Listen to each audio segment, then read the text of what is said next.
আমার কথা কতটুকু বিশ্বাস যাবেন জানি না, একমাত্র আল্লাহ ভালো জানে আর আমি ভালো জানি। যাই হোক, যেটা সত্যি সেটাই বলতেছে। আজকে আমি সারাদিন না খেয়ে রইছি, কিন্তু একটা মানুষও জিজ্ঞাসা করার লোক নেই যে আজকে রান্না করো না বা খাও নাই কে বা কী হয়েছে।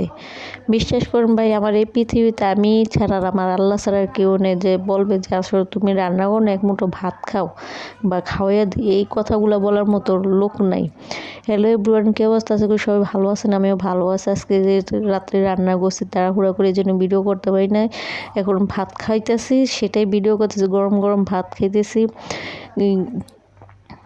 বেগুন দিয়ে, আলু দিয়ে, মিরকা মাছের মাথা দিয়ে রান্না করছে। তরকারিটা এত মজা হয়েছে যা বলার বাহিরে। তো এই অফিস ছুটি হয়েছে, তারপরে বের হয়ে আইসা চালু চালু করে বাজার করলাম। 1/2 কেজি বেগুন নিলাম আর 1 কেজি জলপাই নিয়ে আসছি। আইনা চালু চালু গোসল করছি। সকালে আজকে গোসল করে নেই, মানে মনটা একদম ভালো লাগে না, কোনো কিছুই ভালো লাগে না, কোনো কিছু করতেও ভালো লাগে না। যেহেতু নিজের মনে অশান্তি থাকলে কোনো কিছুই ভালো লাগে না, সেজন্য কোনো কিছুই করতে পারি নাই। তো যাই হোক, পরে ছুটি হয়েছে, আইসা চালু চালু করে গোসল করে রান্না বাড়া নামাজ পড়লাম। নামাজ পড়ে রান্না বাড়া বসিয়ে দিলাম। রান্না বাড়া করতে মানে বেশিক্ষণ একটা লাগে না, যেহেতু শর্টকাট রান্না করছি। তারপরে রান্না করে চালু চালু গরম গরম ভাত খাইতেছি। এখন যেহেতু সারাদিন খাই না, খুবই ক্লান্ত লাগছে, সেজন্য এখন চালু চালু খাইতেছি। জানি না আপনারা আমার কথা কতটুকু বিশ্বাস যাবেন। তো আমি যা বলি একদম সত্যি কথা বলি, আমার লাইফের কথা বলি, বা একমাত্র আল্লাহ ভালো জানে, আল্লাহ ছাড়া কেউ জানবে না। মানুষেরটা তো বললে বিশ্বাস যায় না। যদি দেখতেন বা বুঝতেন তাহলে অবশ্যই বিশ্বাস যাইতেন, নিজের চোখে যদি দেখতেন। ভাই, মানুষ সবসময় মিথ্যা কথা বলে না, কে কি বলে না বলে আমি জানি, কিন্তু আমি যেটুকু আমার লাইফে ঘটে আমি সেতটুকুই বলি।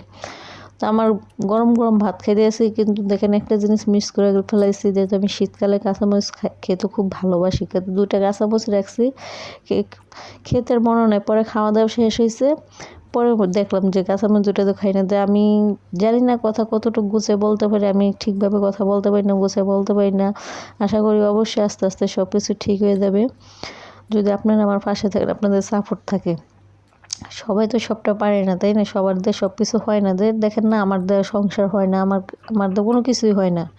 কেন হয় না একমাত্র আল্লাহ ভালো জানে। কেন আল্লাহ আমার সাথে এরকম করে, আল্লাহ ভালো জানে। আল্লাহ যা করে ভালোর জন্য করে। সবাই আমার জন্য দোয়া করুন, যাতে আমার হাজবেন্ড আমার কাছে তারা চালু চালু চলে আসে। সামনে রোজা, যেহেতু আমার রমজান মাস, তাহলে আমার স্বামীর সাথে আমি একসাথে রোজা থাকতে পারবো। একা একা ভাই, একাকিত্ব জীবনটা যে কত কষ্টের, যে থাকে সে একমাত্র ভালো বোঝে। যে আমি থাকতেছি 2 মাসের বেশি হয়ে গেছে, আমি ভালো বুঝতেছি যে একাকিত্ব জীবনটা কত কষ্টের। ঘরে যদি কিছু না থাকে, আনাদের মতো লোক নেই, ঘর না বলার মতো লোক নেই, নিজেরটা নিজে আনলে খাওয়া হবে, না হলে না। এই যে দেখেন, আজকে যদি ওই লোকটা থাকতো তাহলে কি আজকে আমি সারাদিন না খেয়ে থাকতাম? অবশ্যই রান্না করতাম।